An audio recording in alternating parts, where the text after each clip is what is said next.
Welcome to the Village Online. I'm so glad that you're joining us, and I'm excited about today. We're beginning week 2 of a series we started just last week titled A New Look at Some Old Stories. Last week we looked at a different way to think about the creation story from Genesis, and from the feedback that I received, many of you thought it was very helpful, and for that I am glad. I was a little nervous because we were going into some deep stuff, but thank you for saying that's exactly what you needed.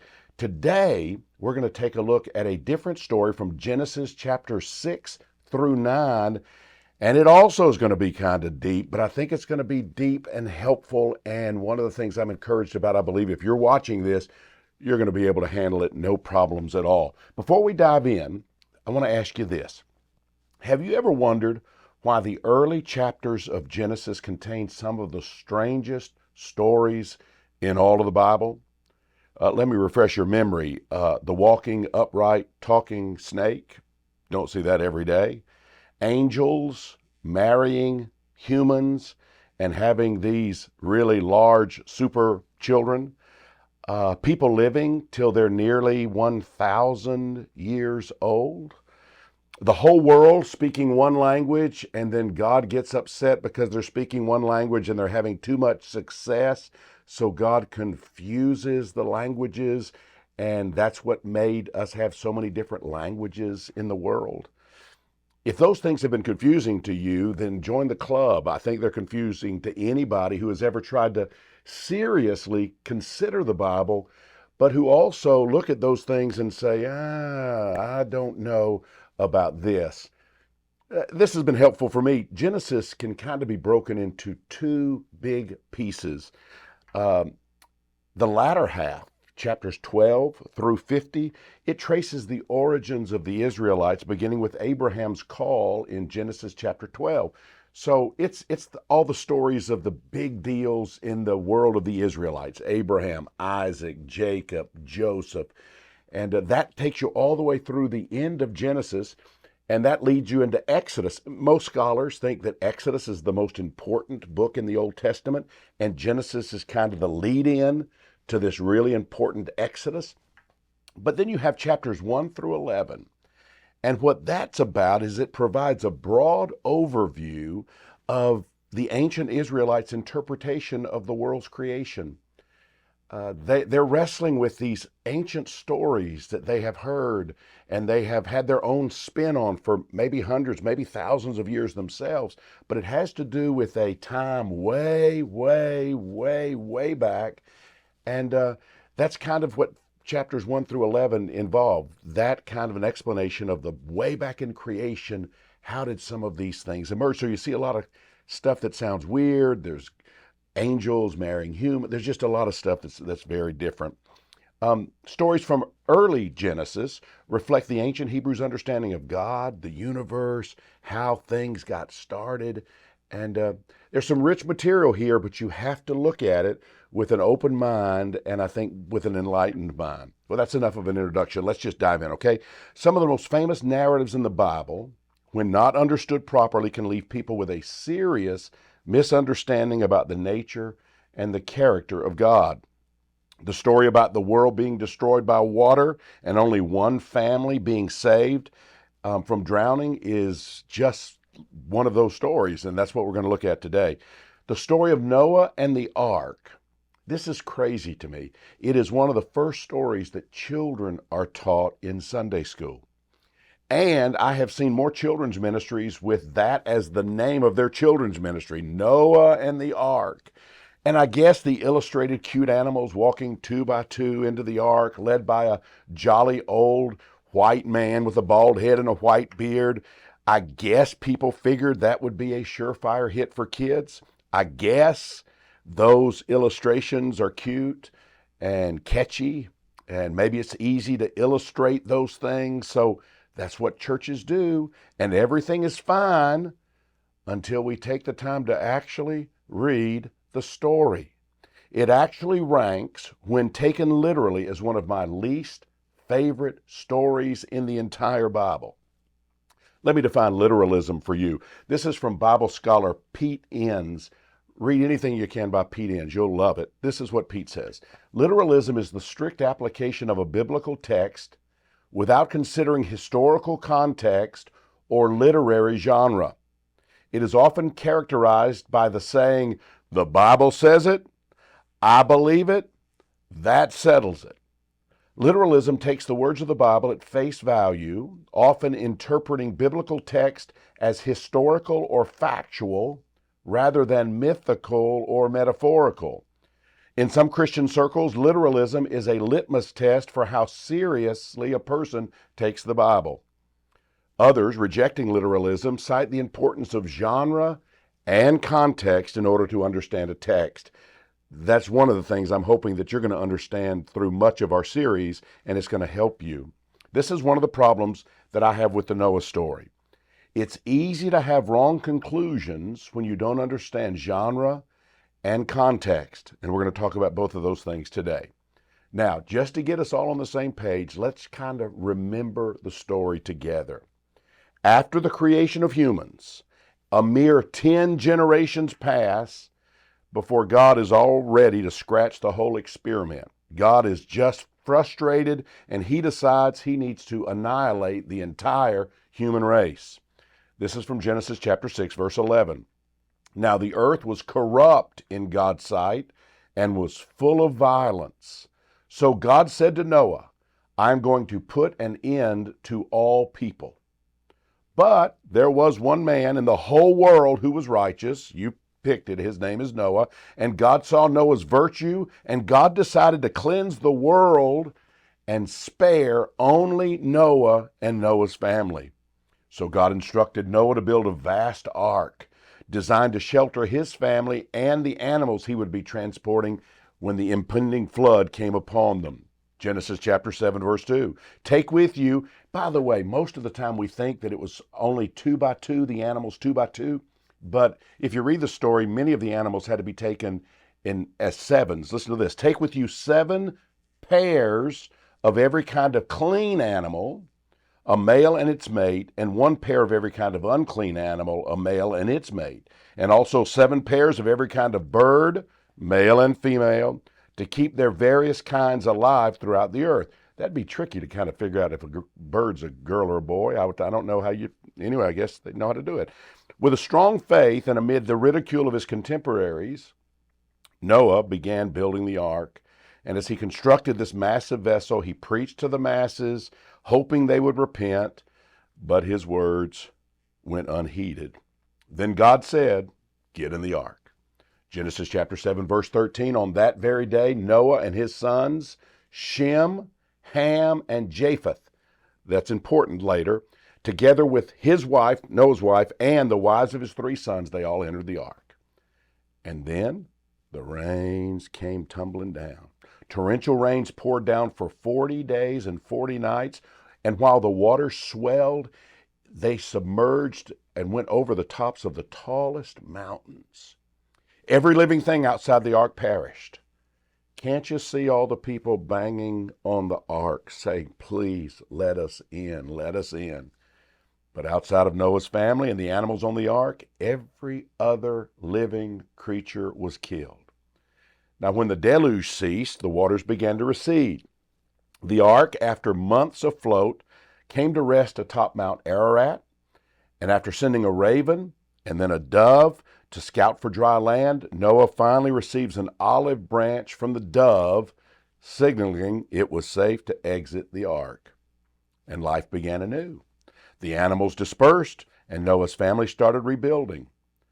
I always have wondered about what happened when the animals that were carnivores, like lions, broke free and saw the deer that were their natural prey. I wonder if it was like, uh-oh, that didn't work out so well. But I digress. Let's get back to the story. Vineyards, now this is the next part of the story that many of you maybe don't even know. Vineyards were among Noah's first endeavors, and from these vineyards he made wine. However, with wine came great trouble. One day Noah consumed too much wine, and he passed out naked in his tent. And then one of his sons, the son Ham, went into the tent. Didn't mean to, but he went into the tent and saw his father's nakedness. Then the story says he goes out and he tells his brothers what he has seen. So the brothers then have a blanket, a covering, and they walk in backwards so they won't see their father's nakedness, so they can cover him. When Noah, the most righteous man in the world who is passed out drunk, wakes up from his stupor, he learns what has transpired. He learns that Ham has seen him naked and then shared that information with the other sons. Rather than cursing Ham, Noah curses Ham's son Canaan. This is a strange twist here. Instead of cursing Ham, Noah curses Ham's son Canaan, declaring that Canaan would be servant of servants to the brothers forever. Now, there's a lot to unfold here, a lot to uncover here, but if you're with me, if you'll follow closely, you will get a good understanding, I think, of this story, and it'll make more sense than believing it perhaps the way that we believed it when we were in elementary school, or even as older people when we see those people banging on the outside of the boat and thinking, oh my gosh, this is a horrible story. I want to share with you 3 aspects of this story that have been troubling to me, and my hope is that as we go through this, it's going to help you better understand this story, maybe help you understand the Bible, maybe help you understand God's love for you in a way that'll be deeper than you've known before. The first thing that was a little disconcerting for me, and it has been for 35 years, is when I first learned that other ancient Middle Eastern cultures had similar flood stories that predated the Jewish flood story. I found out as a young man that those beliefs that I had had since I was a child were not true. And then I became a pastor, and I didn't know how to share those things.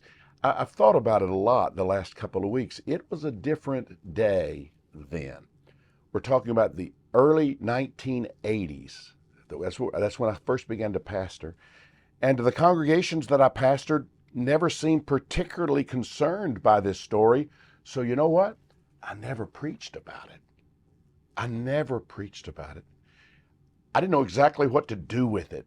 They weren't asking about it, so we just kind of skipped it and went on to some other things. But over the last 10 years, a lot has changed. I think people are exposed to way more information.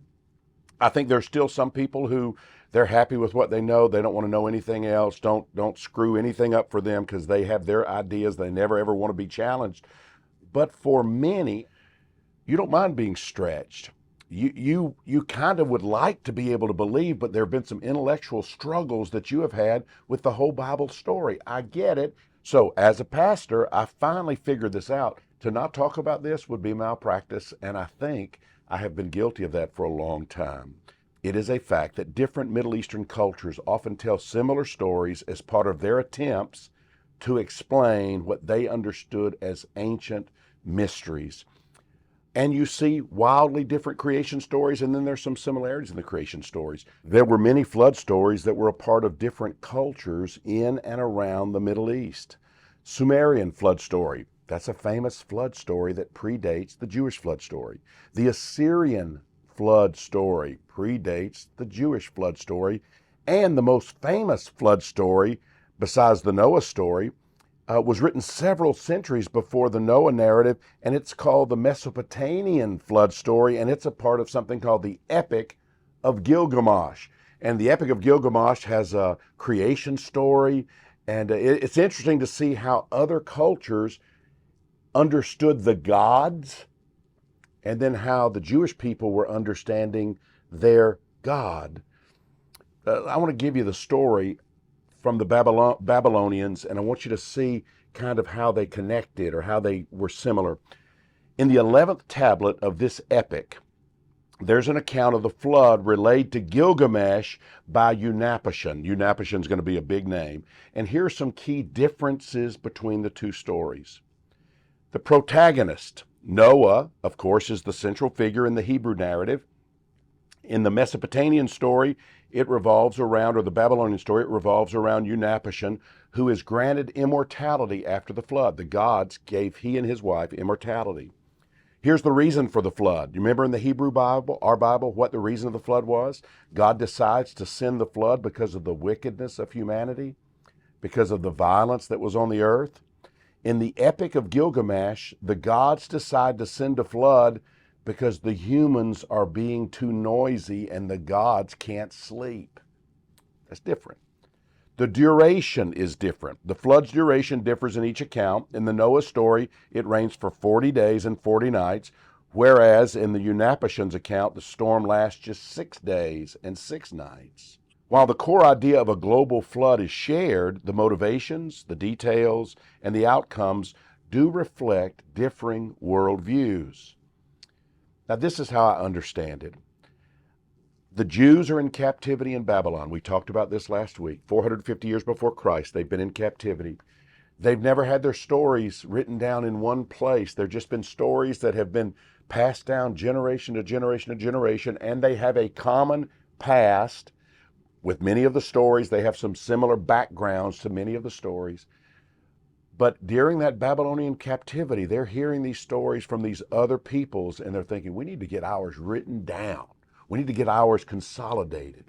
Remember last week we talked about a redactor, took 4 different sources that were basically these stories written down and put them together in a way that they would have what we call the first 5 books of our Bible. The Jews would call it the books of Moses or the Pentateuch or the Torah. That's how these things came to be. They want to get them written down because their story, while based on a common story, is still different from the others. Now I want to give you 3 quick thoughts.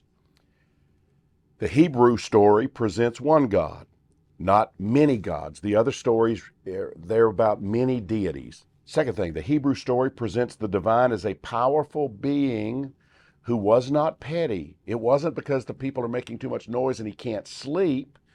No, it was because there was violence going on. There was violence and there were people being hurt and there was nastiness towards each other. Those things bothered the Jewish God as they're thinking through this story, not pettiness, y'all are making too much noise or get off my lawn kind of thing. Third thing, finally, the Babylonian story ends with the gods regretting what they have done and deciding to grant Unapishan and his wife immortality. In the Hebrew story, God is sorry for what he has done. His heart is really engaged, and he puts a rainbow in the sky, and he makes that a promise. That's the sign of the promise that he'll never destroy the earth by water again. So that's one thing I want you to get. A second problem I have with this story, when understood literally, is this. We believe that Jesus is a picture of what God is like. If that is true, that's the big part of this sentence I'm about to say. If that is true, I cannot accept that God would ever destroy the world because humans were failing at living right. Some might see the problem, though, and say, well, Ray, what if these people have become enemies of God? Okay, let's call them enemies of God. Do you remember what Jesus said we should do to our enemies?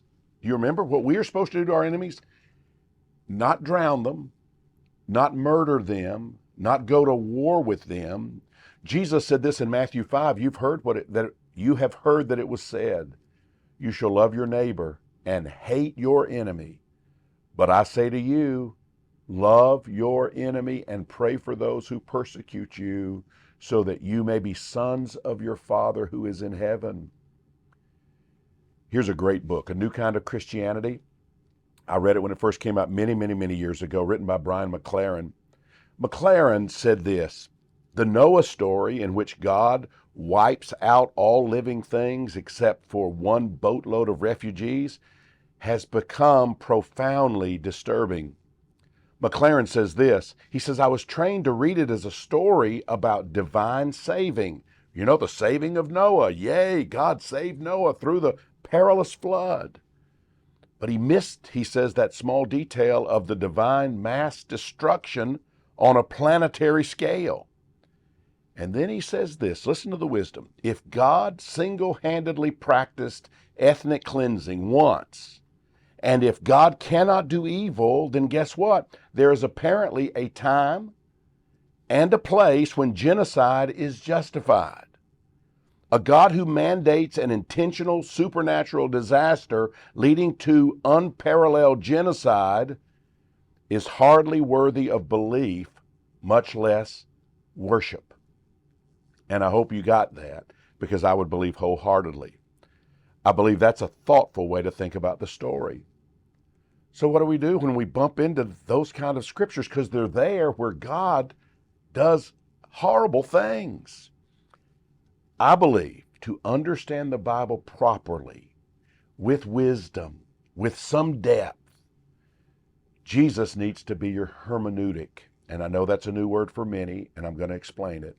Jesus needs to be your hermeneutic. Hermeneutic means the art of interpreting literary text, especially the Bible. So when I say Jesus is our hermeneutic, what I mean is Jesus is the lens through which we interpret Scripture. Jesus becomes the lens through which we look at these ancient texts and we pick through and decide what is a good reflection of God and what is not. Everything in the Bible must be interpreted through the lens of Jesus, for Jesus, not the Bible, is called the perfect image of God. If we want to see what the perfect image of God is, it is Jesus. It's never the Bible. It's Jesus. Listen to this text in Deuteronomy. This is God speaking to the Jews. You tell me if God really said this to the Jews. However, in the cities of the nations the Lord your God is giving you as an inheritance, do not leave alive anything that breathes. Completely destroy them. The Hittites, the Amorites, the Canaanites, the Perizzites, the Hivites, and the Jebusites, as the Lord your God has commanded you. Otherwise, they will teach you to follow all the detestable things that they do in worshiping their gods, and you will sin against the Lord your God. So destroy them all. Well, what do you do with that? You know what some people do? They say, well, that's God. So if we need to go destroy a whole people group, then that's what you do. You just destroy them. You just kill them. But that doesn't resonate with me. When I see a troubling text, I remind myself that Jesus is what God is like. Jesus is what God is like. Jesus said, if you have seen me, talking of himself, you have seen the Father. And Jesus has to be the lens through which I read all of the Bible. And I say, what did Jesus say God is like? God is love, the Bible said.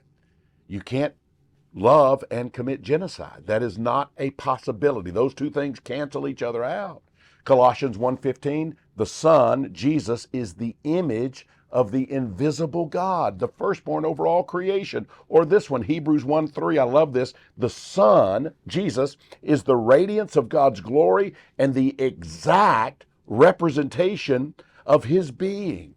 The exact representation of his being. What God is like is what we saw in Jesus.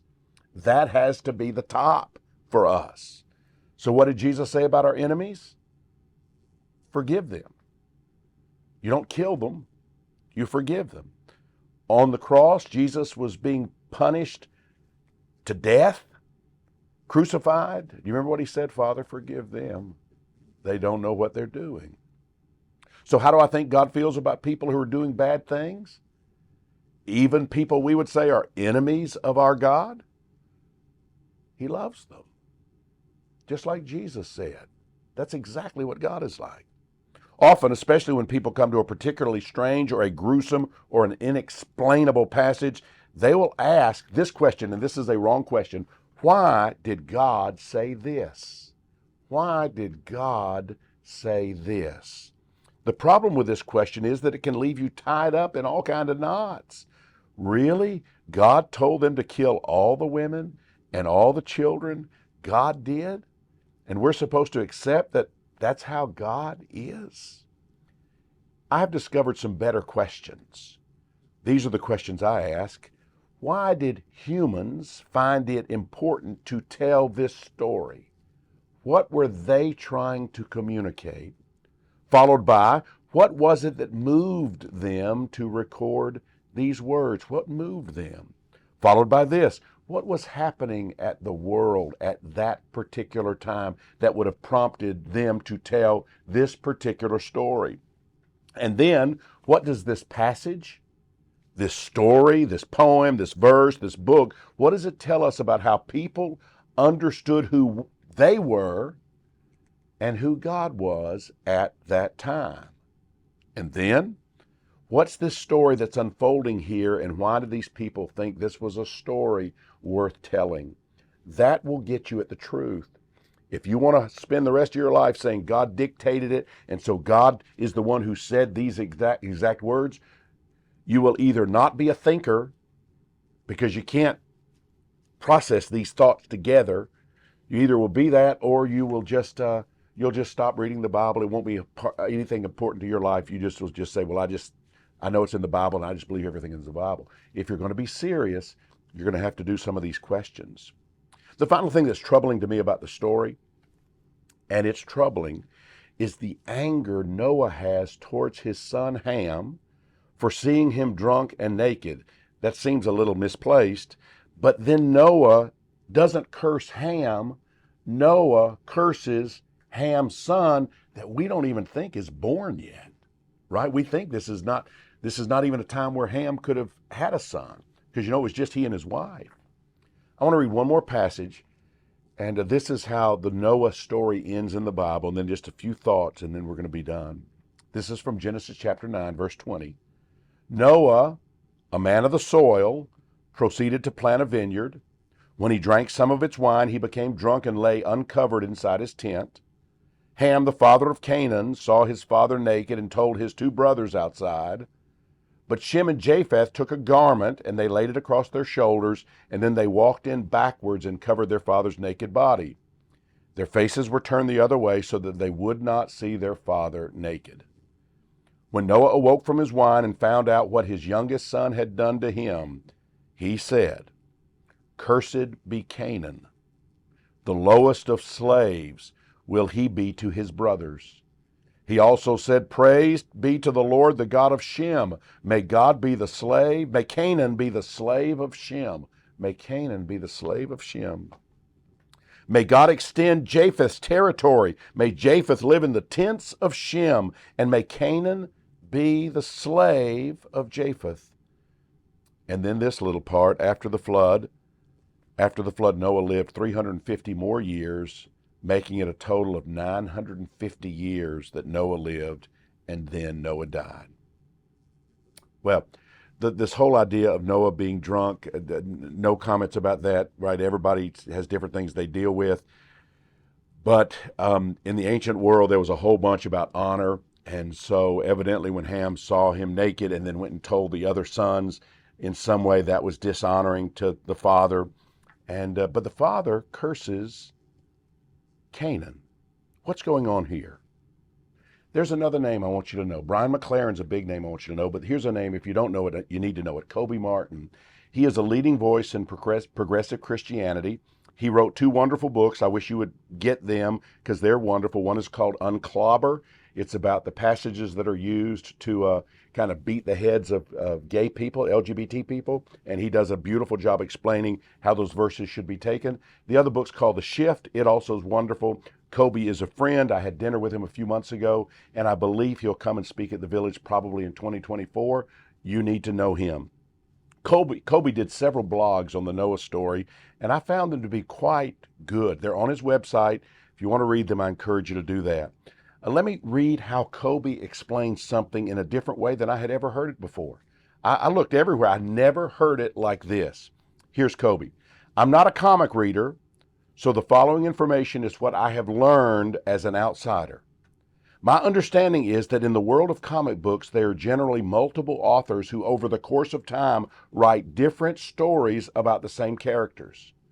In fact, this came as a surprise to me," he writes, "when I learned that not every X-Men or Superman comic is written by the same author." He says, as a result, one particular author may want to tell a certain story or take the narrative in a different direction that then requires that they make an alteration to the existing story. And maybe it's even a well-known story, but they have to make some alterations. He says this, it was like when I saw this. A term was given to this process in the early 1980s called retcon, which means or stands for retroactive continuity. Retroactive continuity. Retcons reframe past events to serve a current narrative need. Kobe Martin, thank you. That's saying exactly what I wanted to say, but I could not figure out how to say it like that. So when an author makes a decision to retcon, they say, here's the point I desire to make, but in order to do so, I've got to make some changes in the existing parts of the story. And thus the historicity of past events get modified to serve the goals of the storyteller. Now, one of the ways I believe Israel retconned older flood stories, this is still Kobe, is in the cursing of Canaan. Now we're back to me.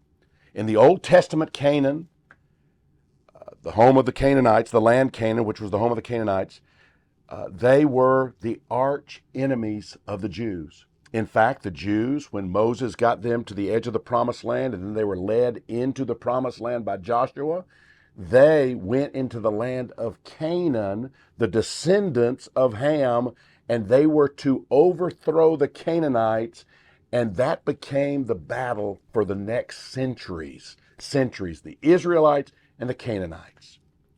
Well, the Canaanites were descendants of Noah's grandson, right?